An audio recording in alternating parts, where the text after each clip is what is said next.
Alright, in this section, section 4-4, solving multiplication and division equations, we finish up how to solve one-step equations. Back in the last chapter, we talked about how to solve equations by using the addition property of equality and the subtraction property of equality. Now we're going to talk about two more properties of equality, starting with this one, the division property of equality, which pretty much kind of, says in the name exactly what it means. For any numbers a, b, and c cannot be 0, if a equals b, then a over c equals b over c, which means that you can divide both sides of an equation by the same non-zero number. You can't divide by 0, remember. So here are three examples that I'm going to solve by using this property right here. I'm going to solve by using division to undo multiplication. Now I'm multiplying by either integers or by decimals. Okay? If it's a fraction, I'm going to show you a little bit different what to do there. But to solve this equation means to isolate the variable. And the variable is t. It's on the left side. It's being multiplied by 4. The inverse of multiplying by 4 would be to divide by 4. So I'm going to write it like a fraction, but I am going to divide both sides by 4. I'm going to divide this side by 4. I'm going to divide this side by 4. The 4's are going to cancel out top and bottom. That's just 1 or 1t, which is t. And of course, 28 divided by 4 is 7. Now, most of you looked at this problem and probably had the answer figured out about a second after you looked at it, because you know 4 times 7 is 28. They're not always going to be this easy. So it's not always something you want to just depend on trying to do all the work in your head. You want to be able to show the steps. I talked about this before. When you're in another algebra class, like a college algebra class, they're going to probably ask for you to show your work. There's my answer. Now I'm going to check it. The check is to just make sure that 7 is the answer. I'm going to substitute 7 back into the original problem, just like we checked equations involving adding and subtracting in the last chapter. I'll substitute it back in for the variable. 4t means 4 times t, so 4 times 7 equals 28. Well, 4 times 7 is 28, and 28 equals 28, and that checks out okay. The check seems kind of, I don't know, trivial, but it's to verify that our answer is indeed a solution based on how we define the solution of an equation. Over here, my variable's on the right side. Don't let that panic you. If you just can't stand to have the variable on the right side of the equation, you can change the sides around. That's the symmetric property of equality. If a equals b, then b equals a. So I can flip these two sides around. It doesn't bother me that the variable's on the right. I'm going to leave it right where it's at. And I'm going to solve this equation by undoing the -6 that's times my variable d. To undo multiplying by -6, I'm going to divide by -6. So the left side I divide by -6, the right side I divide by -6. I write this as a separate step. Some students just attach it, but I write this as a separate step. Now you have a positive divided by a negative, so you know it's going to be negative. And if you need to do a little quick arithmetic, 6 goes into 19.2. The decimal point comes straight up. I'm dividing by a whole number. 6 doesn't go into 1, but goes into 19 3 times. That's 18. Subtract. Goes in there 2 times. Subtract. I don't have to add any zeros after that. I don't have to take it out any further. It terminates. It's 3.2. It's negative 3.2. And of course these cancel, and that just leaves 1d or d. There's my answer. At least I'm pretty sure that's my answer. I'll check my work. I'll substitute my answer in for the variable. I get 19.2 is equal to -6 times, and for d, -3.2. I have 19.2 is equal to, well, we know that a negative times a negative is a positive, and I'll have to do a little bit of arithmetic here. I'm going to squeeze it in right here. I'm going to multiply 3.2 times 6. That's 12, carry 1, that's 19 with 1 decimal spot. So it works out. 19.2 does indeed equal 19.2. That's a good sign. This checks out, which means that's a good answer. One more here. My variable is m. It's being multiplied by -0.1. I'm going to do the inverse of multiplying by -0.1. I want to undo this. I want to get the variable by itself. I'm going to divide by -0.1. So I divide the left side by -0.1. I divide the right side by -0.1. These are going to cancel out. That's the whole idea that I did that. It gives me 1m or m. Here I have a negative divided by a negative. That's going to be positive. Up here I'm going to divide 0.1 into 7. Now you can't divide by a number that has decimal places, so I'm going to add a decimal point here and a 0 because I'm going to slide this one, I'm going to slide this one, and the decimal point comes straight up. Well, 1 goes into 7 times, goes into 70 times there. So my answer is going to be a positive 70. Now maybe you knew that answer just by looking at it. It's a little bit tougher now. Maybe it didn't come up quite so quickly. This way you can show your work and figure it out. Now this is my answer, at least I'm pretty sure it's my answer. I am going to check this. I'm going to take 70 and substitute it in for m, so it gives me negative 0.1 times 70 equals negative 7. A negative times a positive is indeed a negative, and when you multiply by 0.1, it's like dividing by 10. It's going to slide the decimal place 1, but I'll go ahead and show the work. I'm going to multiply 70 times 0.1. That's 0.7 with 1 decimal place, and I get negative 7 equals negative 7. It checks out just fine. So we'll try some more examples, and we're also going to bring in the multiplication property of equality, but let's clear this out. All right, this problem here says Brian received a $25 gift certificate from his uncle for his birthday. How many $2.35 packages of trading cards can he buy with the gift certificate? Well, this is a story problem, and I'm going to solve it a little like the story problems that I solved in the last chapter with my 5-step method. I'm going to read the problem carefully. I've already read it once, but I want to read it one more time to make sure I understand it. Then I'm going to state my variable, my unknown, and I'm going to try to set up an equation that I can solve so that I can figure out the answer to this problem. So read it carefully, state the variable, write an equation that models the problem, solve the equation, and then formally state out my answer. Well, Brian received a $25 gift certificate from his uncle for his birthday. How many $2.35 packages of trading cards can he buy with the gift certificate? All right, I think I understand it. If I don't, I'll read it a couple more times. But I'm trying to figure out how many packages of trading cards, so I'm going to let n represent the number of packages of trading cards. I read it carefully. Now I've stated my variable. Now I'm going to try to model this with an equation that models the problem here. Now each one of these packages is $2.35, so if I buy n of them, $2.35 times n will be how much I spend. But remember, he's got a limit. He's got a $25 gift certificate, so I'm going to set this equal to 25. It might not come out evenly, but I'll still be able to get the answer. My variable is n. I'm going to solve my equation now. This is step 3. I modeled the problem. I'm going to solve for n. I'm going to divide both sides by 2.35.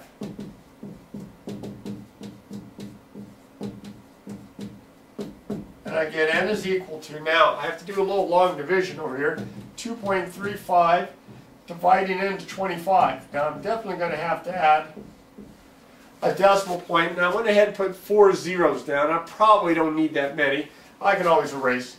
I'm going to slide it 2 places here. I'm going to slide it 2 places here so my decimal point comes straight up in my answer. 235 doesn't divide into 2. It doesn't divide into 25, but it will go into 250 one time. So I subtract. I get 15. I'll bring down a 0. 235 doesn't go into 150, so I'll put a 0 here and I'll bring down another 0. 235 will go into that. Oh goodness, 6 or 7 times. Let's see, is 7 too much? I think 7 might be too much. Let's try 6. So that'd be a 0, carry a 3, that would be a 1, carry a 2, that would be 14. I think that'll work. And I can continue this, because it's not going to come out evenly. In fact, it probably will end up repeating somewhere down the line. Maybe not, but I've got enough. It's going to be 10.6 and some extra. So I'm going to write 10.6 and some extra by putting a little mark like that. You say, well, how does that answer your problem? Well, he can't quite buy 11, because this isn't quite 11. And if he buys 10, there's going to be a little left over, but that's just money he'll get back. So this tells me he can buy 10 packages of trading cards. So Brian can buy 10 packages of trading cards. The story problem is such that I read it, I stated the variable, I wrote an equation to model the problem, then I solved it. I had to do a little interpretation here. I had to formally write out my answer, but I had to make sure I understood what this number meant. And again, since he's buying complete packages, they're not going to sell him part of a package of cards. We have to get to the, in this case, the whole number that was less than or equal to this number. So he can buy 10. If he wanted to buy 11, it's going to cost him a little bit more than $25. But he can buy 10 and he'll have a little change left. Now, this again uses the division property of equality because I ended up dividing both sides by the same number. Down here, I'm going to talk about the multiplication property of equality. It says for any numbers a, b, and c, and we'll make the stipulation, although some textbooks do not, we'll say that c cannot be 0. It says if a equals b, then a times c equals b times c. Now technically, if c is 0, that's still true, but it just destroys the equation, so I don't know of any use of trying to multiply both sides by 0. This just says that if you have an equation and you multiply both sides by the same number, the equation remains. The equality stays true.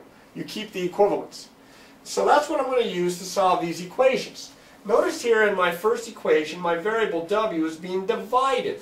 Well, it makes sense to undo division. I should multiply. So since I'm dividing by 7, I'm going to multiply by 7. And I really don't care if you put the 7s that you're going to multiply on the left sides or on the right sides of the products.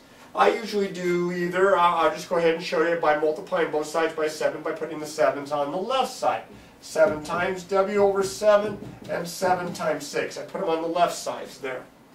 This 7 is the same as 7 over 1 and they cancel. So I get 1w, which is w, and then of course 7 times 6 is 42, and there's my answer. Now again, this one is easy enough that you could just look at it and probably figure out the answer more quickly than it took me to figure out and show the work. But it does get more difficult, and you're going to see that here in just a second. Get used to showing the work and doing the steps so that you can be consistent with getting your answer. Now this is my answer right here. I'm going to check it by taking 42 and plugging it back into the equation. I checked the other ones, I'm going to check these. This is 42 divided by 7 equals 6. 42 divided by 7 is 6. 6 does equal 6, and it checks out okay. Good answer. Over here, my variable's on the right side this time. It's m, and it's being multiplied by a half. So you say, well, if you're multiplying times the variable, I probably need to divide. Yeah, but I'm multiplying by a fraction. So if I was to divide by that fraction, I'd just end up multiplying by the reciprocal. We talked about that earlier in this chapter.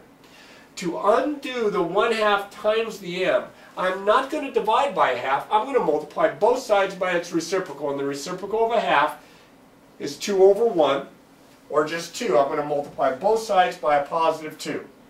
2 times the negative 9 and 2 times the 1/2 m. If I multiply it over here on the left, I have a positive times a negative is negative, negative 18. And this 2 is the same as 2 over 1. You can see how it cross cancels, and I get 1m or m, and that appears to be my answer. I can, of course, check it by taking the negative 18 and plugging it in. Negative 9 equals 1/2 times negative 18. Negative 9 equals, hopefully you can still see this, it's getting towards the bottom of the screen. I'll put the negative 18 over 1, and I can, positive times negative is negative. I can cancel a 2 into 2 once and into 18 9 times. So I have 1 times 9 over 1 times 1, that's 9. And I get negative 9 equals negative 9, and it checks out again. Now the next example might be kind of a tough one for you to just look at and figure out the answer in your head. Maybe if you're good with numbers, you can figure it out already, but it's not that easy. So I'm going to go ahead and show you how to solve this. Again, a fraction times my variable. Just like I did here when I had the fraction times the variable, I'm going to solve this by multiplying both sides by the reciprocal of this fraction, by the reciprocal of negative 2/5, which is negative 5/2. Negative 5/2 times negative 2/5 x. If you want to, you can put them in parentheses. And negative 5/2 times negative 8. Well, when you multiply reciprocals, you're going to get 1. So you can see why. Everything cross cancels. I get negative times negative positive 1x, or just x. On the right side, I'm going to put the 8 over 1. I have a negative times a negative, that's positive, and I can cross cancel 2 into that and 2 into that 4 times, and it looks like I'm going to get positive 20. And if you got positive 20 by figuring it out in your head, that's pretty good. But it does get tough. So, and it'll get tougher than this. Trust me, in the later sections of this chapter, it's going to get much more difficult. So get used to doing the work. I'm going to plug 20 now in to check my answer, just to make sure. I have negative 2/5 times 20. Does that equal negative 8? Well, negative times a positive is definitely negative. I'll put the 20 over 1. 5 goes into 5 once. 5 goes into 24 times. So that's going to give me 8 over 1, or negative 8 equals negative 8, and it checks out okay. I don't know if you can see that, if it's got cut off or not, but that says negative 8 equals negative 8. All right, I'm going to do just a little bit more. Give me a second, though. Okay, a couple more equations up here. Now, in both of these cases, you're going to see something that's going to be a little different here. In this case, notice that it just has the opposite sign in front of the x. If the opposite sign is in front of the x, that's as if there's a negative 1 that's there. Now, negative 1 is times my variable. That's an integer times my variable. To solve, I'm going to divide. Now, notice here that the opposite of x, which is again like a negative 1x, divided by negative 1 equals 12 divided by negative 1. And I get x equals negative 12. But notice here, if the opposite of the variable is 12, then the variable is the opposite of that number, negative 12. So you can go from here to here if you're careful. If the opposite of the variable is equal to a number, then the variable is equal to the opposite of that number. And I can check it by substituting negative 12 in. I get the opposite of negative 12 is equal to 12. Well, the opposite of negative 12 does equal 12. It checks out okay. Now that uses the division property of equality. I could have just as easily used the multiplication property of equality by multiplying both sides by negative 1. But you can go from here to here. You can make that jump. That's fine. Over here, back to the multiplication property, my variable is x. It's on the right side. It's being divided by negative 3. I'm going to do the inverse of dividing by negative 3. I'm going to multiply by negative 3. Now, all the times that I've done this so far, I've put the negative 3, the number that I multiplied by, on the left side. I just wanted to show you that if I put it on the right side, I can still solve this because multiplication is commutative. You can change the order. I have a positive times a negative is negative. This turns out to be negative 108. And on the right side, over 1, you can see how they cancel, and I just get 1x or x. So either way, you can see you're going to get the right answer, or should get the right answer, unless you make a silly mistake. Let me check it to make sure I didn't make a silly mistake by plugging negative 108 in for x. I get 36 equals negative 108 divided by negative 3. A negative divided by a negative is a positive, and 3 does go in 36 times, so it checks out okay. Now another story problem. Kind of finish things up with one more here. Remember, I'm going to use the 5-step method. I'm going to read it carefully. I'm going to state my unknown, my variable, and then I'm going to write an equation that models the problem. I'm going to solve that equation, and I'm going to state my answer. The manager of a theater estimates that 5/7 of the people who attended a matinee are children. 5/7 of the total crowd, of all the people that attended the matinee here, are children. How many people attended the matinee today if 250 children's tickets are sold? So my unknown here, I'm going to call it x, would be the number of people who attended. Total people, not just the children. We know how many children's tickets were sold, 250. We want the number of people who attended. So this is key right here. 5/7 of the people who attended the matinee are children. That's how I'm going to model this problem from those statements right there. 5/7 of, when you take a fraction of an amount, you are multiplying the fraction times that amount. In this case, times x, because x was the number of people who attended. Now this equals the number of children, because r is just plural for is, so this equals the number of children, which we know is 250. So 5/7 of the number of people who attended are equal to the number of children, in this case the number of children's tickets sold, the number of children who attended. So equals 250. This fraction is times my variable. I'm going to solve this by undoing the fraction times the variable by multiplying both sides by the reciprocal of that fraction, which is 7/5. 7/5 times 5/7x and 7/5 times 250, which I'm going to put over 1. Everything cancels out nicely here. I get 1x, which is x. Over here, 5 goes into 5 once, 5 goes into 250 50 times. So I have 7 times 50, which is 350, all over 1, or 350. And that's the answer. That's the number of people who attended. So it says how many people attended. I'm going to formally state out my answer. It's my 5th step. There were 350 people who attended today's band day.